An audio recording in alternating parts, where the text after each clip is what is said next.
تاسو خو الحمدلله ډېرې ښې خبرې وکړې د جګړې په خلاف. نو که موږ اوس په دې یو سوچ وکړو چې کوم حالات چې زموږ په افغانستان کې دي، په دې حکومت کې دي یا په تېرو حکومتونو کې څه حالات وو، ستاسو په نظر نو دې دپاره اوس یوه حل لاره څه شی ده؟ ما د خپلو خبرو په منځ کې وویلې په اوسني شرایطو کې د حل تر ټولو ساده لاره دا ده چې تاسو عام ولس ته عامه پوهاوی وکئ او دوی متحد کړئ چې پوه شي چې حکومت په ډلو باندې نه جوړیږي بلکې حکومت په سیستم باندې جوړیږي او کله چې تاسو سیستم ته کار کول پیل کړه تاسو خپل وطن په خپله آبادوئ. ساده مثال درته وایم. سیستم دا نه دی چې اوس طالبان حکومت کنټرولوي. سیستم دا دی چې زه شکیب اوس په امریکا کې یم او زه شاید په میاشت کې 15,000 نه تر 2,000 ډالرو پورې وګټم. که چیرته زه د خپل وطن سیستم ته ژمن اوسم نو زه د دې 2,000 ډالرو نه حداقل 1,000 ډالره کولی شم افغانستان ته ولیږم او دننه په افغانستان کې سرمایه ګذاري وکړم. یو دوکان واخلم، دوکان په کلینیک بدل کړم، کلینیک په دواخانې بدل کړم، دواخانې نه پسې د موټرو پارکینګ والم، د هغې نه وروسته پټي واخلم، په پټیو کې فارم جوړ کړم. نو کله چې هر یو زموږ دا فکر ولري چې زه باید دننه په افغانستان کې اسد ولرم، زه باید دننه په افغانستان کې تجارت ولرم، زه باید دننه په افغانستان کې خلکو ته د کار زمینه مساعده کړم، زه باید دننه په افغانستان کې حداقل په خپل کلي کې غربت له منځه یوسم. خدای دې وکړي چې حکومت دیندوی اصلا بیا معنا نه لري، اصلا بیا ارزښت نه لري. پس ما یو عرض دا دی چې تاسو د ډلو په ځای، تاسو د حکومت په ځای، تاسو د سیاست په ځای سیستم ته مخه کوئ. زه یو ساده بل مثال تاته درکوم ورور مې. زه نه د طالبانو سره کوم غړی یم، زه نه د جمهوریتیانو د کوم جنرال د لاس آله یم. زه یو مستقل انسان یم. دننه په ټیک ټاک او په فیسبوک پاڼه کې زه د خپل ولس سره په اړیکه کې یم او زه اوس دومره اغیزمن یم چې زه دا اوپن چلنج ورکوم چې د جنرال سمیع سادات نه که زه غږ وکم زما تر شا ډېر خلک درېږي. او زه دا اوپن چلنج ورکوم چې د طالبانو د اکثریت وزیرانو نه زما تر شا ډېر ولس درېږي. سو دې ته وایي سیستم ته کار کول. حتمي نه ده چې تاسو سیاسي چوکۍ ولرئ بیا تاسو وطن ته خدمت وکئ. حتمي نه ده چې تاسو سیاسي چوکۍ ولرئ بیا د وطن په سیاست کې اغیزمن شخص اوسئ. زه دا اوس وایم طالبان چې څومره مانه ویره لري په خارج کې د جبهو نه هغومره ویره نه لري. که زه دغه اوس یو راپور د طالب په خلاف جوړ کړم او هغې راپور ته په هماغه ورځ رسیدګي ونه شي تاسو حق لرئ زما په مخ لاړې توکئ او دا انشاءالله چې پوه شوي اوسئ چې زه څه وایم. ډېره مننه ډاکټر صاحب، خوشحاله اوسئ. خو ډاکټر صاحب دلته یوه بله پوښتنه بیا هم را پیدا کېدی شي. زمونږ وطن کې چې دی اوس فلحال زمونږ کوم چې مشران دي یا د چا چې څوک چې په حکومت کې دي د هغې اوس یو څو زمونږ مسلې دي د یو افغان په حیثیت، لکه مثال خبرې ملي بیرغ شو، دا د ټول ملت یوه خبره ده. دویمه شوه د جنکیانو سبقونه مکتبونه مثال خبرې شپږم نه بعد خلاصول. نو که دیو ته هغې یو توجه ورکړي په دې باندې خپل کار وکړي نو ملت به ورسره یو ځای نه شي ته څه وایې؟ زه فکر کوم ملي بیرغ د ملت خبره نه ده، زه فکر کوم ملي بیرغ د سیستم خبره هم نه ده. زه وایم اوس خو سپین بیرغ لګولی، که چیرته شین بیرغ هم زما په افغانستان باندې ورپیږي، که چیرته تور بیرغ ورپیږي، که چیرته زیړ بیرغ ورپیږي، په شرط د دې چې هغه بیرغ د افغانانو استازیتوب وکړي I'm fine with it. زه ورسره مشکل نه لرم. ما ته ټوټه یا جنډه مهمه نه ده، ما ته د عام ولس آرامي مهمه ده. مثلا مکتبونه، د مکتب په نشتون کې زما نیمه نړۍ بې سواده کیږي، کوم چې زموږ خویندې او میندې دي او زه د دې خلاف یم. ولې د جنډې په سر د سیستم خلاف راپورته کېدل زه بیا نه غواړم. او د همدې د خاطره وایم چې عام ولس باید په یو شي باندې پوه شي. کله چې وایم سیستم، دې کې 3 شیان دي: خاوره دې آزاده اوسي، با امنه اوسي، ملت دې آرامه اوسي، خواړه ولري او خپل حقوقو ته لاسرسی ولري، دین دې محفوظه اوسي. د دې 3 شیانو نه وراخوا موږ د طالبانو نه بل هېڅ شی نه غواړو. زما په طالبانو باندې تر ټولو ستره نیوکه دا ده چې زما اقتصاد یې تباه کړی. خلک واقعا غربت سره مخ دي او د نجونو د مکتب د نه خلاصولو دپاره زه په ټول عمر طالبان نشم بخی. که چیرته طالبان دغه سبا ته د نجونو مکتب خلاص کړي، پوهنتون خلاص کړي، ډیری خلک به یې لبیک وکړي، ډیری خلک به ترېنه خوشحاله وي. خو زه به بیا هم وایم چې په قیامت کې به د طالبانو د رهبرانو ګریوان نیسم د هغه 4-5 کالونو دپاره چې دوی زما خویندې بېسواده کړي. که چیرته یو انسان 7 کلنه لور درلودی اوس به په 5م صنف کې وی. که چیرته یو انسان داسې لورکۍ درلودی چې د 12م نه فارغه وی اوس به د پوهنتون نه فارغه وه، شاید اوس نرسه وه، شاید اوس یې ژوند ژغوره. دا هغه خیانت دی چې طالبانو موږ ته کړی، هم په تیر نظام کې کړی، هم یې اوس کوي. او د دې خیانت دپاره هیڅکله باید موږ طالبان ونه بخو. او کله چې د طالبانو باندې زموږ زور ورسېده د سولې په اساس باید محکمې ته یې راکش کړو. سو دې ته باید یعنی د طالبانو په واسطه د ښوونځیو بندولو ته موږ نه مجبوریت ویلی شو او نه دې ته چې دی یو داسې څه ویلی شو چې د هغې په اساس جوړه راشو. زه د ښوونځیو بندول یو جنایت بولم او هر هغه څوک چې د دې جنایت لاملین دي که مونږ جزا نشو ورکوی، حداقل دومره دعا کوی شم چې رب دې جزا ورکړي. انشاءالله پوښتنه مو جواب شوي سي. راځم بل ملګري ته. اغلې ډاکټر که چېرته تاسو اوس ما غږ اورئ، مهرباني چې ستاسو نوبت سره مونږ ظلمونه کړو. ښه، زه خیر وخت ورکوم بل ملګري ته، راځم نورو دوستانو ته. جناب باور صاحب ستړی مه شئ، الله مو راول. مننه ډاکټر صاحب، سلامونه، احترامات، نیکې هیلې، نو خدای وکړي جوړې ښه صحت ولرئ. له ډېره وخته دې لایفونه تعقیبوم، بالاخره دې نتیجې ته ورسېدم چې نن د ستا د نوې جبهې اعلان مې واورېده، نو غوښتل مې چې د مجردانو جبهه کې غړیتوب ترلاسه کړمه. خوښ یم، ستا نظرونه هر وخت تعقیبوم، نو زه د سره موافق یم. خوشحاله او بریاوې دې غواړم او زما نوم هم د مجردانو په لیست کې ونیسه چې د مجردانو جبهې غړیتوب ترلاسه کړم. مننه، خوشحاله اوسې، کامیابي دې غواړم ډاکټر صاحب. در باندې ویاړم، په هره له نګاه نه یې ولس ته خدمت کوي، هغه که په کوم طریقه وي، د لایف په ذریعه او د ټوکو د مسخرو د یو خو یو څه نه څه په هوای خلکو ته ورکوي. زه خوشحاله یم، کامیابي دې غواړم.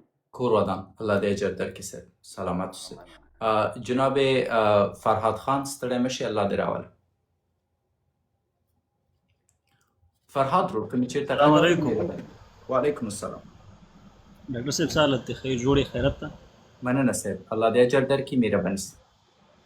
بس خوشحاله شو، ولاړ ډېر وخت نه ستاسو لایف ته ناست یو او خبرې مو اورو، او نن خوشحاله شو چې روچت مو کړو. نو دوی زموږ نمایندګي نه کوي، دا څومره هم چې په ټیک ټاک باندې لایو راځي او د جنګ خبرې کوي، دا زموږ نمایندګي نه کوي. په افغانستان کې دوی د هیڅ چا نه پوښتنه نه ده کړې چې افغان عام ولس څه غواړي او څه یې په زړه کې دي. د هیڅ څه نه خبر نه دي، په ښه خوشحالو باندې ناست دي هلته، نو ګراوند ریالټي نه دي خبر. دوی مهاجرت ژوند مونږ تېر کړی دی، سختۍ خوارۍ را باندې راغلي دي، پوه شوې. دوی د جنګ د نقصاناتو نه نه خبر. ډاکټر صاحب نو خوشحاله شو، الله تعالی مو صحتمند لره، دغه مبارزې ته دوام ورکړئ، مونږ سره ولاړ یو. کور ودان صاحب، الله دې اجر درکړي، سلامت اوسئ، ژوندی اوسئ. راځم بل ملګري ته، جناب مسافر صاحب ستړی مه شئ، پخیر راغلی. سلامونه ډاکټر صاحب. وعلیکم السلام صاحب، مهرباني. الله دې وکړه چې روغ جوړ وي. ډاکټر صاحب زه خو یوه دوې پوښتنې لرم، خو یې موضوع اړوند نه دي. دغه یوه پوښتنه مې حمزه په باره کې ده. د حمزه بار بار یې موږ افغانان لایف ته جګوي، سره د دې چې موږ ټول افغانستان یې مېرمنو ډېر سخت توهیني کړی ده. یوه او دویمه پوښتنه مې دغه ده چې په پښتونخوا کې د قبایلي علاقې او موږ افغانستان دغه دریم نسل نه لرو چې په ساده ژبه به اجلاګونې ته وایم، چارسده او دغه پېښور سوات دا منطقې ویلې د نسل زیات لري، حتی دریمه برخه د دوی اکثریت اجلاګون دي. مننه. زه یو شی وایم، اول د کوم فرد نوم چې تاسو واخیسته زه فکر نه کوم په هغه باندې خبرې کول وارزي، ځکه دا د پښتونستان خلکو ته هم توهین او اهانت دی او د افغانستان خلکو ته هم توهین او اهانت دی. فقط یو ګیله لرم د خپل ټیک ټاک د عطا محمد نور نه چې همدغه سړی تا راواخیسته په موږ د مشهوره که اوس بیا د سړي ته په خپل پلټفارم کې ځای ورکوي تر څو د ده سره جروباس وکړي او دا کم راولي. او زه پوهېږم چې تاسو دواړه په اصل کې په یو کاسه سره خوراک کوئ. پخوا مو د ورورۍ په نوم ډبل ټایپ ته ناست وئ ګفټینګ مو کوو، اوس د دښمنۍ په نوم ډبل ټایپ ته ناست یې ګفټینګ کوئ. زموږ یو ملګری دی دغه خیریه بنسټونو کې لږ لږ ګوتې م وهي، زما نه یې نوم د یاده وته، تر ډېره حده پورې د مسافرو غږ پورته کوي. یاره هغه په لایف کې راغی بیا به یم کړئ او په واضح درته ویلی چې نور دغه سړي ته پلټفارم مه ورکوئ. د دې نه مخکې مونږ درته ویلي وو چې یو انسان چې افغان نه وي د افغانستان په خبرو باندې یا د افغانستان په اړه د دوی سره بحث مه کوئ. که زه کله هم د ګلخانانو سره بحث کوم، په پاکستان بحث کوم، په پښتونخوا باندې بحث کوم، نو زه وایم دوی که مانه نه شرمېږي، د اقل هغه جان احمدزي نه دې وشرمېږي. اما ځینې خلک شرم نه لري، خو که دا کارونه ونه کړي ډبل ټیپ ته به څوک ورته کړي. اوس یو انسان د دوی هدف همدا دی. پخوا به یې جنرال مبین بیچاره رانیولی او د طالب او جمهوریت په نوم یې ډبل ټیپ کو، بیا هغه خلاص شو، بیا یې جنډې پیدا کړې وې د درې رنګه بیرغ او د سپین بیرغ په نوم به یې ډبل ټیپ کو. بیا راغله د ګل مرجانو د ګلخان دوستي وه، د لر او بر د ملګرتیا په نوم یې ډبل ټیپ کو. اوس د لر او بر د دښمنۍ سیزن شروع دی. نو دغه زه فقط یو عرض لرم د ټیک ټاک د عطا محمد نور ټیم ته، زه وایم چې والله د تاسو په ځای زه شرمېږم. نور دغه ډرامه را لنډه کوي، یار یو بله ډرامه جوړه کوي، داسې یو ډرامه جوړه کوي چې په هغې کې په پاکستان بحث وشي، په مرتد فوج باندې بحث وشي، په بابوجي باندې بحث وشي. تاسو نور افغانستان پرېږدئ، نور د تاسو نه وشړېده.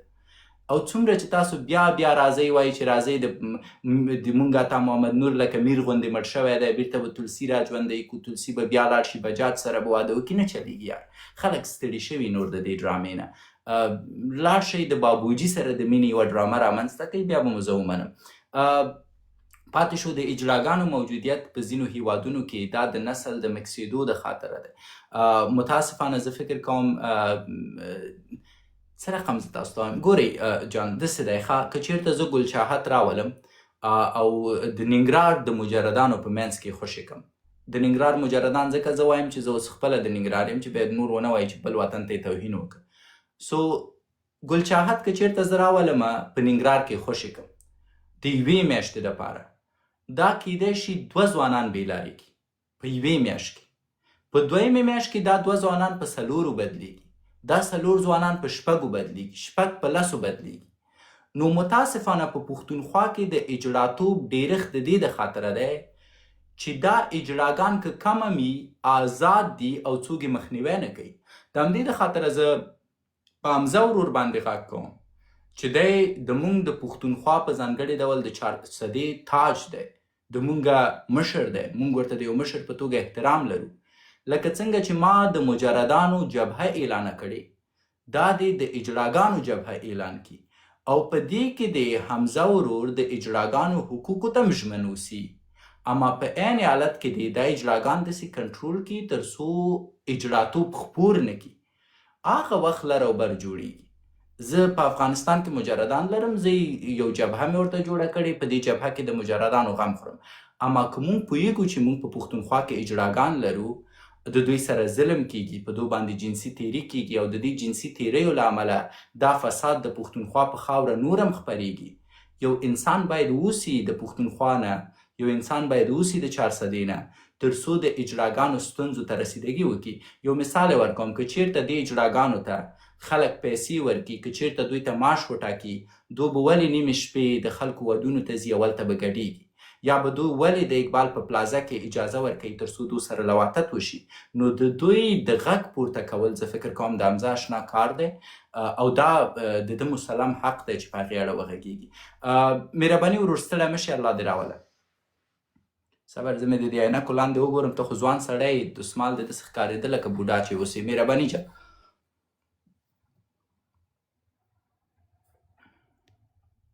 جناب مستقیم جلال، الله دې راوله صاحب. السلام علیکم ډاکټر صاحب.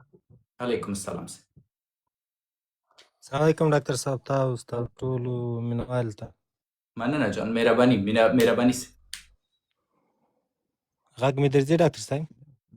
بالکل د غږ صحیح راځي، مهرباني صاحب.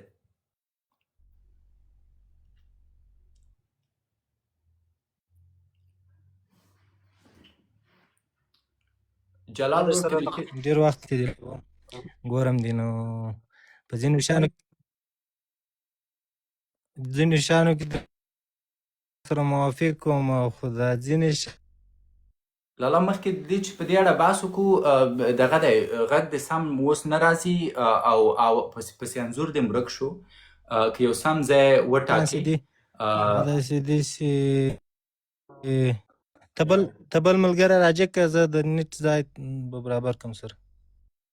خدای دې اجر درکړي وروره چې کله هم ځای مو سم وي چې صحیح سره وغږېږو چې ځای دې سم شو بېرته غږ راکولی شي. زه به تر هغې وخته پورې نورو ملګرو ته وخت ورکړم چې ټول وشي کولی وغږېږي او خپل نظر وکړي. جناب ستر جانان دوی خپل نظرونه وایي، زه به د نیټ ځای ته برابر کړم سره. وای فای مې کمزوری. صحیح ده صحیح. مهرباني جناب ستر جان. ډاکټر صاحب جوړې په خارې. مننه، الله دې اجر درکړي. مهرباني ته څنګه یې زما وروره صحت ښه دی ملګری جوړ دې کرارې ده. خدای دې تا ته خیر درکړي. نظر دې اورم ورور مې. وروره څه خبره ده دا برنامه د څه دپاره ده چې موږ په وپوهېږو وروره چې جواب درکړو. قربان دې شه مشره. موضوعات خو مونږ ډېر ویلې قند ولې تر کومه ځایه چې ما ودرېږه زه یو ځل بیا وګورم زما په عینکو کې هر څه تیاره ښکاري.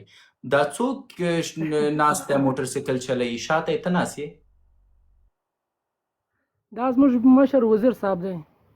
په رښتیا یې تا ته چکر درکړی یا ناست یې د جوړ کړی عکس د دروغو؟ دا نو داسې مو چې ډېره مینه مو سره داسې مثلا په برنامې جوړ کړی دی ورسره وروره. په کوم برنامه جوړ کړی؟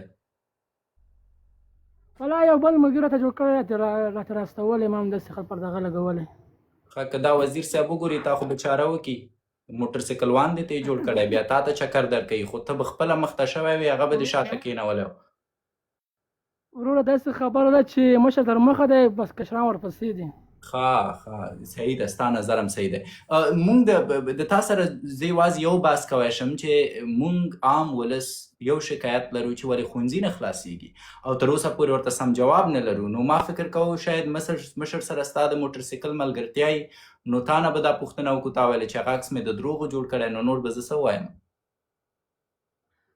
زه خپله قسم په الله زه خوشحاله کېږم چې د انجونو مکتوبونه خلاص شي زموږ خویندې مندې مثلا ټوله درسونه ووایي. زه په دې خوشحاله یم په دې زه موافقه یم چې ښوونځي زه تر ژره مثلا خلاصه کړي نو زموږ وطن مثلا دا زموږ خویندې مثلا هغه پاتېږي باید خپل درسونه ووایي.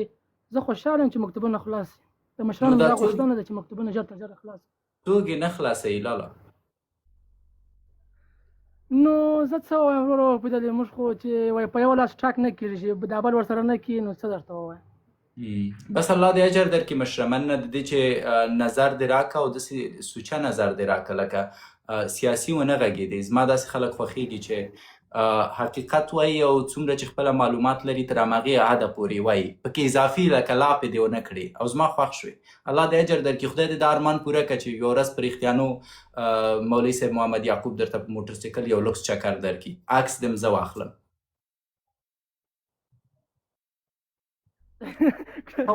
یا وروره انشاءالله هغه وخت خو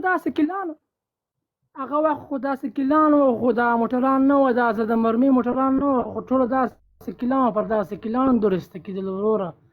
هغه وخت به یو موټرسایکل اوس لنجران دي ټانګان دي وروره وپوهېدلې مزې یې مو کړې ورته ووایو مزې یې مو کړې د ټانګانو نوم مه اخله چې اوس دلته سمې سادات صاحب به راته ناست وي بیا به غوسه ورغلي چې ګوره زمونږ ټانګونو کې ناست دی. والله د جمهوریت ځینې مشران ملامت هم نه دي چې تاسو په دې ټانګونو کې ګوري د هغو نه خود به زړه نه خدای خبري. فکر وکړه زما یو زړه کورولا یي او هغه رانه پاتې یو بل څوک پکې ناست وي هر چا ته زور ورکوي.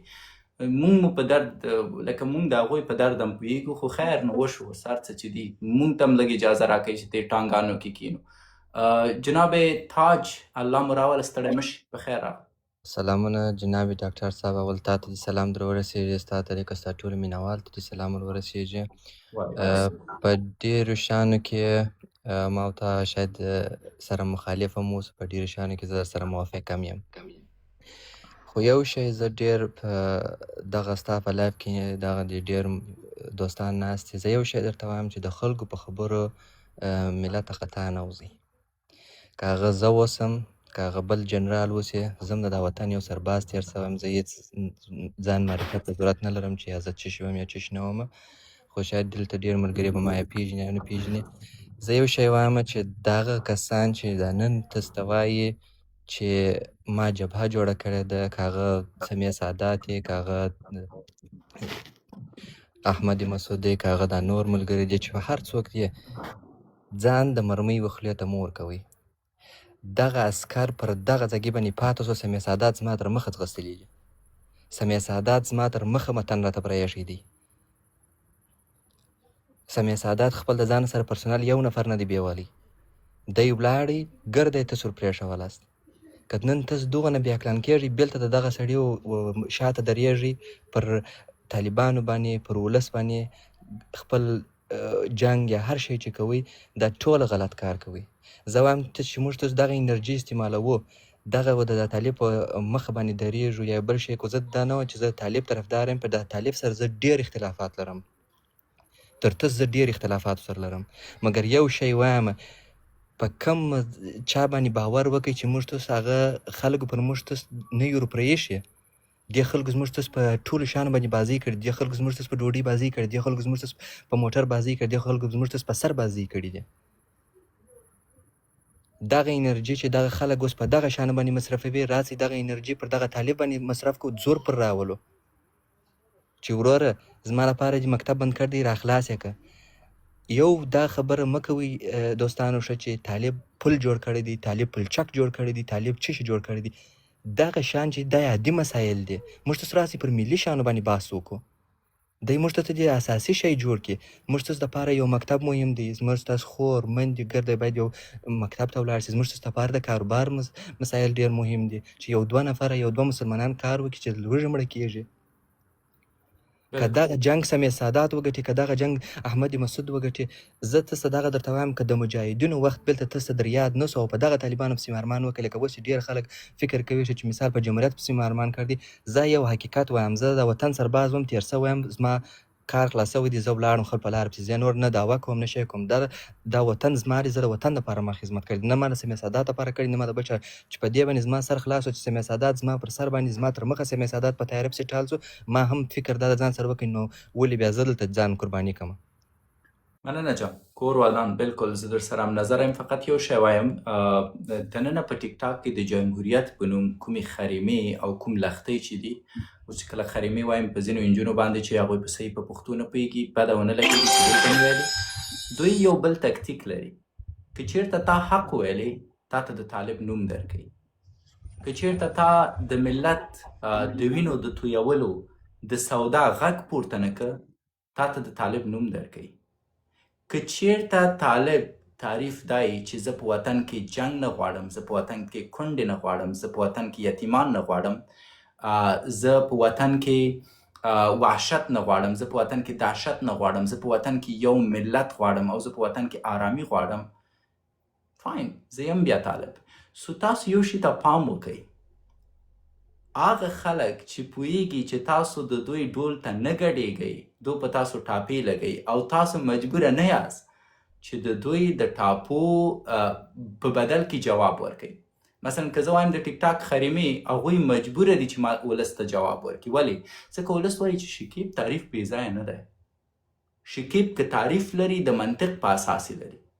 اما که زه وایم چې وطن کې د جنگ په زور د قدرت لاسته راوړل ښه کار نه دی او زما طالبان بدې راځي، اما د جنگ په زور د طالبانو په مقابل کې نه درېږم ځکه زما عام ولس تباه کېږي او ته ماته وایي چې ته طالب یې، د دې کوم ځای طالب دی؟ زه هغه وخت طالب یم چې تا ته ووایم چې هی زما حکومت د زور حکومت دی، لاس د خلاص، ټامي، هر څه چې کوي وایي که. دا د طالب د انداز خبرې دي.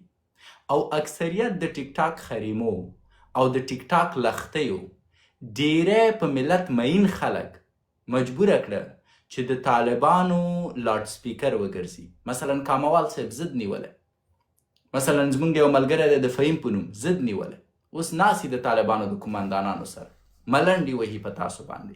ولې؟ چون تاسو پې دوامداره ټاپې ولګولې، په ما یې ډېرې ټاپې ولګولې. که زه ضد نیولی وم، اوس به ما هم جنرال صاحب مبین سره بس وخته نه بنډارونه ګرم کړي وو، جمهوریت ته به مې هېڅ حیثیت نه پرېښوده. اما زه یو عرض لرم، ستاسو باید همیشه فکر ملي د خلکو کیسه کې مه اوسېږئ چې څوک په تاسو څه ټاپه لګوي. پس د جمهوریت خلک نه یوازې دا چې طالبان نشي خپلولی، بلکې هغه خلک چې په وطن کې یووالی غواړي او جمهوریتیان دي، دوی هم د ځان نه بېګانه کړه. ډیری جمهوریتیان چې اوس د جمهوریت نه کرکه لري، د ټیک ټاک د خریمو د لاسه، د ټیک ټاک د لښتیو د لاسه، د ټیک ټاک د شپنګانو د لاسه. نو خدای مو انصاف روزي که. زه پوهېږم تاسو د شهرت تږي یئ، اما د تاسو د لاسه جمهوریت داسې شو لکه د اقبال پلازا. اوس څوک د شرم نه هم سر نشي ورښکاره کوی. نو لطفا که جمهوریت ته کار کوئ دروند کار وکئ. زه یو مثال در کوم د دروند کار کولو. یو هلک دی د عجیب په نوم، ګر چې ځینې وختونه عجیب غریب کارونه کوي، 4 په 4 کې او 4 په 6 کې، کوم چې زما نه خوښېږي. ولې زه یو لایف ته لاړم، ده په دې لایف کې ما سره دومره دروند سلوک وکړه، سره د دې چې د سمیع سادات دغه دی د لښکر یو غړی دی، ولې د هغه دروند خوی زه نن هم ستایم. زه ورسره اختلاف لرم، زه یم نظره نه یم، زه د خبرو خلاف یم، اما په ملي اردو کې پاتې شوی، قرباني یې ورکړې ده. نن ترېنه سمیع سادات استفاده کوي د ده د مقدسو احساساتو د خاطره. ولې دومره پوهېږم چې انسان دروند انسان دی. بس تاسو که اصیل انسان سره دښمني کوئ، د هغوی دښمني باید په تاسو اغېز ولري. پاره راځم خلقي صاحب ته. خلقي صاحب ستړی مه شي، الله دې راولي. السلام علیکم ډاکټر صاحب محترم، جوړې په خیر خو خوښې بس الله دې زمونږ د طالبانو ته ولاکه پوه شو چې دا څنګه د عوامو خبرې نه اوري، بیخي داسې غوږونه پرې بند کړي دي. بس خدای دې وکړي چې دوی ته هم لږ ذره هدایت په نصیب شي، لږ ذره د عوامو خبرې مه اوري، لږ ذره د عوام هم په غېږ کې ونیسي. داسې نه کړي وزروا ټوله زما خلاص. بس د نور نو دومره خبره مې دا ده چې دا بعضې پښتانه دا څه بې غیرته سوي، دا تاسو دا لښتۍ، دا بعضې نور دا ولاکه پوه شو دا وجدان لري، دا خنزیران نه لري، دا ضمیر لري نه لري. دا ډاکټر صاحب محترم زه د هغه جمهوریت بیرته ارمان وکړم، د هغه جمهوریت چې په کابل کې شمالي وال په لاندې ترخیل هغه به نه کوو، سمبازي به نه کوو، د افغانستان باره کې به غږېږو که نه. نه وخو دې کړه خو زه صحیح ده، وخو دې کړه خو زه نه، خو په چرخي ساحه کې به چې ترخیل به و، د پاس ساحه کې شمالي والو، هغه کوقابه تخار، دا نور خنزیران، دا د هغه جمهوریت ارمان وکړو. با چې غریبي راغلی، خو غریبي خو همغه چې اردو افسر کو، خو همغه معاش وکړه، که امریکا بنده کو، خو همغه غریب ستو، خو مزې چرچې خو د همغه غټ مردګاوانو وي. ته ما دا د ماته یو بنیادي کار وښي چې افغانستان ته یو بنیادي کار کوي چې اوس افغانستان ته اقتصادي وده ترې نه کوي. د جمهوریت کې څه شی سوي دي؟ و خدای یو چا سره به عسکر سره به خبر نشي کولی، خبر مثلا درواکي به چا به جنکان شراب دا شیان یاره خدای دې بیخي نه راوړي. همدا غریبي هم صحیح ده، همدا هغه دې هم صحیح، خو هغه حکومت چې راځي الله دې بیخي نه راوړي، الله دې بیخي هم در په دره کړي، همغسې ورک ښه دي، همغسې بیخي دې بیا نه راوړي. مطلب په یو شي باندې ښه صحیح پوه شوم، زړه دې په شمالي والو ډک و، بس ملا ترخیل د موایي ډس کې وویشتو چې خلک فکر ونه کړي چې مطلب قوم پرستي کوي. قوم پرستي کوو، بس موږ د افغانستان د آبادي طرف ته هر څوک چې خدمت کوي، هر څوک بس دا ښه دي. هغه غله خورک سله که نه، هغه اجدې سمبله کې به سره هم کارونه کوله، الله دې چا به وروره پیسې نشو ګرځولی، چا به صرافي کې هغه نشو کولی. ډېر مثلا ډېر شیان ورکسله، موږ په دې خوشحاله شو. بس الله دې دوی ته لږ هدایت ورکړي چې بس ښه وخت ولرئ. مننه ډاکټر صاحب. الله دې اجر درکړي، کور ودان وخت په ټولو ملګرو ته ورکړم. فقط یو زه اول وخت ورکوم ځکه ځینې ملګري نه غواړم چې دوی په تمه اوسي. سادات صاحب، بیا سادات صاحب نه وروسته مجیب ورور ته وخت ورکوم. سادات صاحب که مې غږ اورئ مایک مو روښانه کړئ. السلام علیکم ورحمت الله وبرکاتو. مجیب ورور لکه چې کار لري هغه ته نوبت ورکړه، زه وخت لرم. مننه. صحیح ده مجیب جان، ستړی مه شي، الله دې راولي. مجیب لالا اوس مو وخت درکړه، مایک دې بند کړه، خدای دې انصاف درکړي، مهرباني. ښه مجیب ویلې زه ورخطا یم، اوس چې موږ وخت ورکړه د سړي مایک را بند کړه. سادات صاحب بیرته تاسو ته راځو، الله مو راوله، مهرباني سي. بسم الله الرحمن الرحیم. ډاکټر صاحب محترم السلام علیکم ورحمت الله وبرکاتو. وعلیکم الله السلام. پاک دې ښه صحت درکړي، ډېر څه درنه اورو او ډېر څه زده کوو. ډاکټر صاحب تا نه نن یو پوښتنه ده. ډاکټر صاحب بزرګواره اوس خو امارت اسلامي راغلی کابل کې حاکمه ده، امارت اسلامي حاکمه ده، واکې په لاس ده، سپین بیرغ ځړیږي. او که امارت اسلامي یو تعداد هغه مثلا هغه یو تعداد چې وطن خرڅ کړی، وطن خراب کړی، وطن کې بدبختي راوستلی، هغه خلک خو جلا موضوع ده. په کار تاسې فکر نه کوئ چې داسې یو لویه جرګه یې راغوښتې وای، اوس مثلا زموږ ستاسې 300 افغانان په یو ورځ په شهادت ورسېده، مشکلات پېښ شو، کلي وروران شو، ولسوالیګانو باندې بمبار وشو، او د ده دپاره او په کار دا ده چې موږ یو قوي افغانستان ولرو. متوجه؟ ځکه مخکې هم امارت اسلامي یو ځل حکومت کړی و، یوازې و. متوجه؟ نو تاسې څه فکر کوئ که داسې یو قوي نظام ولرئ چې بیا خراب نه شي؟ ستاسې نظر راغواړم. مننه. مشره دا ډیره ښه پوښتنه ده او خدای پاک دې تا ته اجر درکړي، ځکه د دې پوښتنې په جواب کې ډیری خلک کیدای شي په نفوذي سیاست باندې پوه شي. مونږ یو سیاست لرو د نفوذي سیاست په نوم. کله چې مونږ د حکومت نه ځینې غوښتنې لرو او پوهیږو چې هغه حکومت زما سره هم فکره حکومت نه دی، نو د هغوی په منځ کې باید نفوذ وکړو تر څو خپلې غوښتنې په هغوی ومنو.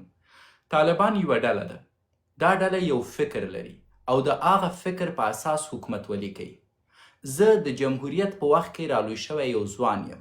زه د جمهوریت فکر لرم او د هغه فکر په اساس خپل ژوند مخ ته وړم.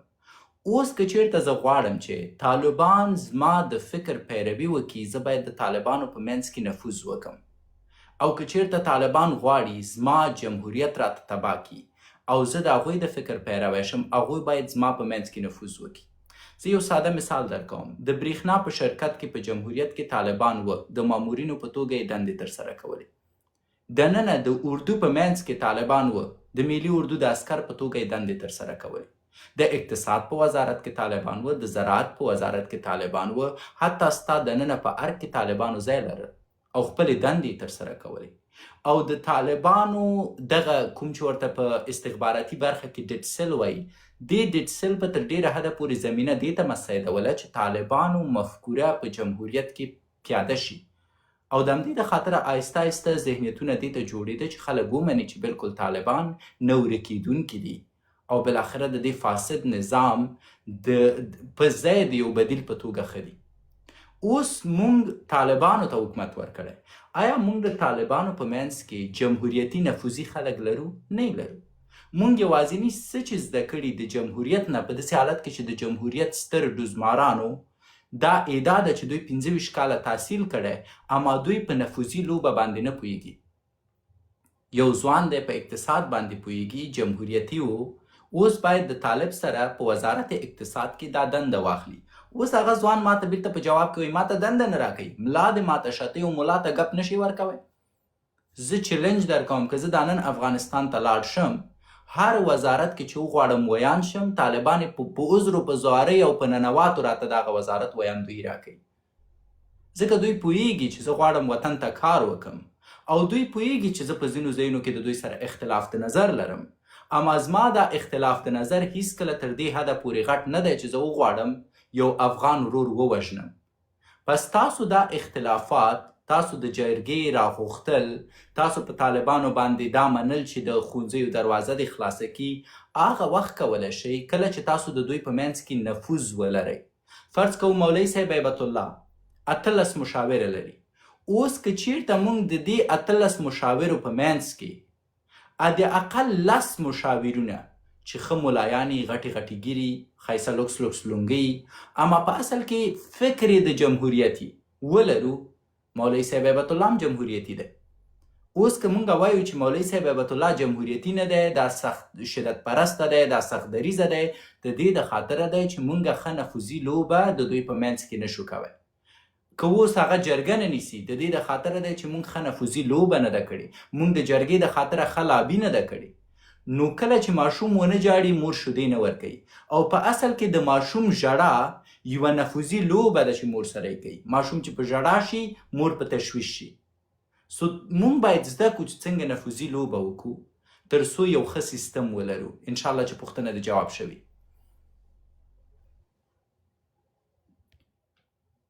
سادات صاحب فکر کوم پوښتنه مو جواب شوې وه او غږ مو نه راته. ساحل ورور ستړی مه شي، الله دې راوله مهرباني. السلام علیکم ډاکټر صاحب ورحمت الله وبرکاته. وعلیکم السلام، مهرباني صاحب. ډاکټر صاحب فرض مې وکړو دا سنت پکې کومه، انشاءالله بل ملګري نوبت ورکه. سمه ده جان، صحیح ده. بس وکړه سنت دې وکړه، په خیر یې وکړې، زه به وخت ورکړم. طاهر طاهر ورته که مې چېرته نوم صحیح ویلی ستړی مه شو. السلام علیکم ډاکټر صاحب. وعلیکم السلام. مهرباني جان. جوړې طبیعت بخیر یې سالکراني دا وخت ته خو تېرېږي. مننه الله دې اجر درکړي مهرباني. هغه ته ډاکټر صاحب دا خلک خو لګیا دي د افغانستان په اړه دا خبرې کوي چې افغانستان داسې دی افغانستان هغسې دی. زه خپله د افغانستان یو عسکر تېر شوی وم د کرزي په وخت کې او چې کله په دې هغه کې د هغه شروع شوله دغه مارشال راغللو په د وچې مارشالان پکې را پیدا شو د وچې جنرالان پکې را پیدا شو یعنې سواد به یې نه و کړی موږ په سر به جنرالان او قمندانان وو نو په هغې وختو کې بیا خپله ما استعفا وړاندې کړه ایسته راغلم ما دې دولت نه نه شل کېږي خارج ته راغلم نن چې دا خلک خبرې کوي چې موږ افغانستان ته ځو موږ افغانستان کې جنګ کوو لکه تا زه ډېر وخت نه تعقیبوم د هغه اول نه تر اوسه پورې چې دا کومې خبرې تا وکړلې نو دا خلک افغانستان ته نن لاړم شي افغانستان کې دا هیڅ هم نشي کولی په دې چې نن سبا افغانستان کې هغه خلک دي چې هغه صرف د اسلام په عقیده باندې جنګېږي معشوق دپاره نه جنګېږي بل شي دپاره نه جنګېږي بل شي صرف او صرف د جنت دپاره جنګېږي که دا هر سړی لاړ شي ډاکټر صاحب نو دو ناکام دی په افغانستان کې چې دی افغانستان ډېر بل لکه پاکه خاوره ده هېڅ کله کوم خلک چې د اسلام په ضد باندې هغه خلک نه مني په دې چې د افغانستان خلک یې نه مني ولس یې نه مني دا کوم طالبان چې نن سبا راغلي دي ډاکټر صاحب دا خبرې ما ښه د سره تعقیب کا او ښه د سره نوټ کا دا خلک چې دي تر 2050 او تر 2080 پورې به انشاءالله په افغانستان باندې یو پاچاهي کوي پوه شوې لکه دا هر سړی راجګ شي او وایي چې ولا موږ دا دولت سقوط کوو دا دولت چې بغیر د چین نه مو واره که نه چې چین سقوط نه کړي که نه چین را بسې راجګ نه شي او به ورته جوړ نه شي نور د دنیا هېڅ طاقت دا دولت انشاءالله نه شي سقوط کولی بله یو څه درته وایم قند د فاکس په اساس یې درته وایم کوم اسمان چې ډېر غوریږي هغومره نه ورېږي زه فکر نه کوم چې امارت د یو ډېر قوي نظامي چې هغه د څوک سقوط نشي کړی موږ باید دلته د سقوط نه تعریف هم ولرو چې د سقوط معنا څه شی ده فکر وکړه د یو نظام وزیر چې څوک په رسمیت نه پیژني د یو نظام د وزیر د نوم چې اوس هم په تور لیست کې د یو نظام د وزیر ملت چې اوس هم وږی او په 100 نفرو کې یو نفر ونشي کولی 3 وخته ډوډۍ خپلې کورنۍ ته برابره کړي د یو نظام چې په 10 ځوانانو کې 6 ځوانان چې دی بیکاره ګرځي د یو نظام چې بسته نیمه نړۍ چې ښځې دي په هغو باندې د تحصیل دروازې بندي د یو نظام چې عدالت معلوم نه وي د یو نظام چې خلکو ته په وخت جواب ویل معلوم نه وي دا خپله سقوط دی زه وایم که دا نظام ځان ته د عقیدوي نظام په سترګه ګوري باید په یو شي باندې پوه شي چې دوی وار له مخې سقوط دي په ویره باندې د انسانانو کنټرول کول دا د نظام ساتل نه دي په ویره باندې انسانانو باندې پاچاهي کول دې ته مونږ نظام او قدرت نشو ویلی سو زه ولې تر اوسه پورې د طالبانو امارت ته چې د حکومت نه وایم زه یې ولې نظام بولم د دې د خاطر نظام بولم چې د اکثریت ملت آرا د دو سره نه ده ته کولی شي د ټوپک په زور په یو کلي کې بدماشي وکړي اما تا ته څوک خان نه وایي تا ته به که خان وایي د ټوپک د زور یې درته وایي سو اوس به ته فکر کوي چې والا زه غټه صوبه یم خو په اصل کې ته د هغې کلي یو بدماش یو چاره د شرعي انسان چې خلک غواړي در نظام وساتي په زه یو ځل بیا غږ کوم په امارت باندې چې که چېرته تاسو داسې نظام ته حکومت وایې دا حکومت نه دی حکومت هغه وخت زه تاسو بولم چې زه مولوي صاحب محمد یعقوب ته بد و رد وایم ورباندې نیوکې وکړم او دا بیرته په ما لایو ویډیو جوړه کړي او راته ووایي چې شکیب جان ما د خبرې واورېده 10 دانې دې کنځلې کړې وې خو دا یوه نیوکه دې په ځای وه ویلي دي چې مکتبونه خلاص کړه دا د خپله راغلی یم قلف مې په لاس کې دی مکتبونو قلفونه درته خلاصوم هغې وخت دې ته نظام وایي که نه د دې نظام سقوط که مونږ ونشو کوی دا به بدماشي د دې نظام اړوند به بیا رب د دوی نه پوښتنه کوي سو عام ولس باید پوه شي چې دې خلکو سره څنګه رویه وکړي او دا اوس چې ته ګورې ما سره دی چې تا ته جواب درکړه ولې په عین حالت کې مې ونه ویلی چې زه د طالب په خلاف توپک راخلم اما طالب مې متوجه که چې ته به ځان ته نظام وایي خو د رب او د ملت په سترګو کې ته نظام نه ډاکټر صاحب محترم زه چې دی تا خبر باندې غونډو باندې زه پوه شوم زه خپله چې دی وړوکی نه یم ډېر غټ سړی یم دغه کس مې ډېر دی هغه وړکېتوب لګولی دی که نه نو 15 کاله عمر لرم او ډاکټر صاحب داسې حساب دی چې خپله په جمهوریت کې مکتبونه خلاص وه. زه شکر د خدای فضل خورګانې لرم لورګانې لرم. په هغې وختو کې ما خورګانو مکتب نه دی ویلی. ورپسې په جمهوریت کې ګوره، په جمهوریت کې چې و په هر چوک کې د غله وه، ولاکه د ښه موټرسایکل ګرځولی، ولاکه د ښه موټر ګرځولی و، ښه شی د ولاکه ګرځولی و. خو ته لاړ شه اوس ماله په جلال آباد په ننګرهار کې ته یو ځای کې ما ته غلی وکړه چې ته یو معمولي یو شی ته پټ کړه چې څه در باندې کوي. نو دا خلک چغې وایي چې موږ د مکتبونه خلاص کړو. نو په جمهوریت کې خو مکتبونه خلاص وي. موږ په خوږیاڼو کې زه خپله خوږیاڼو یم. طاهر جان یو عرض لرم. طاهر جان خارج کې اوسېږي که نه؟ فکر وکړه په خارج کې داسې چې د باراک اوباما په وخت کې ګرمې اوبه وي، اما د ټرمپ په وخت کې ګرمې اوبه نه وي خو برکونه وي. اوس ته داسې نشئ کولی وایي چې یاره ټرمپ خو د اوباما نه ښه دی.